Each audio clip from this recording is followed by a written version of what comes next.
That's what put me on the map in terms of writing about Martin guitars. And so through that, I got to know Dick Boak really well. Yeah. And so when it came time to do the Longworth thing, it was like, well, let's do this. So, but then once we got started, we found that there really wasn't, because Mike Longworth was such a kind of idiosyncratic writer, there really wasn't any way to just expand it. So we just ended up rewriting it and just choosing key sentences and lead-offs. And yeah, it's written in a very odd style. Not yours, his original one. Yeah.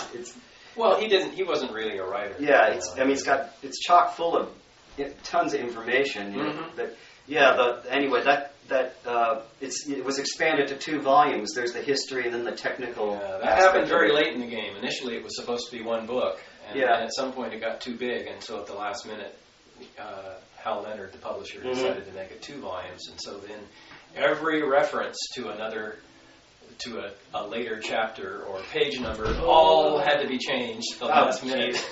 So there went another few months getting all those references altered. What a job! How long did it take you to go through that? Years. Yeah, it was about 8 years altogether. But there were a number of things that got in the way that were personal life things that just kind of plop down on you, and you don't make any progress for 6 months, and then it's like starting over. Yeah, well, its effort was well worth it. And interesting, I still have some correspondence from Mike Longworth back in the 70s and 80s. I remember when I first got my first Martin guitar. I think it was a D35. My dad bought me when I was like a junior in high school. Oh, yeah. And, right.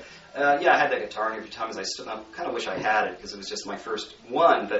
But I remember writing a letter to Martin just saying, gee, I'm a 17-year-old kid, and I just got a Martin, and I just really love your guitar. This is probably the dorkiest letter ever. And he wrote back a very polite letter. And I thought, wow, Mike Longworth wrote me a letter. And I think he really enjoyed that connection. He did. To the people that and every time I'd write him with a question or something, he'd always write back, and I'd get these creamy envelopes from CF Martin Organization. Now I kind of missed that. Now it's all email and everything. But one time I wrote him about a guitar I found at the Roy Rogers Museum down in Victorville, California. I don't think it's Apple there Valley. anymore. Yeah. Yes. Well, there was this sort of barnyard display it's a weird place for one thing. It's very surreal. It's just odd. Some of the stuff that's on display there, the bullet is stuffed, trigger is stuffed. And anyway, this one barnyard display, there's these shelves in this glass you look through, and the sun's beaming down. There's all these guitars in there. Right. And most of them are like those kind of knockoff Sears Roebuck cowboy guitars.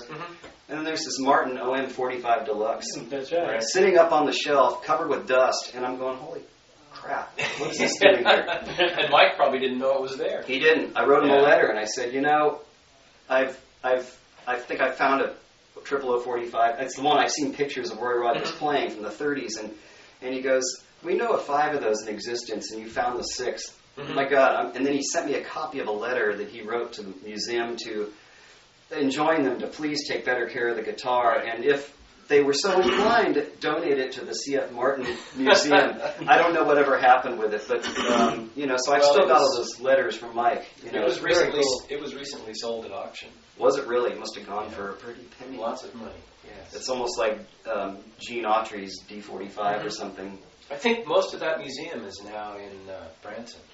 Oh, that makes sense. It's all been moved. So. Once Roy died, that museum in Victorville was disbanded.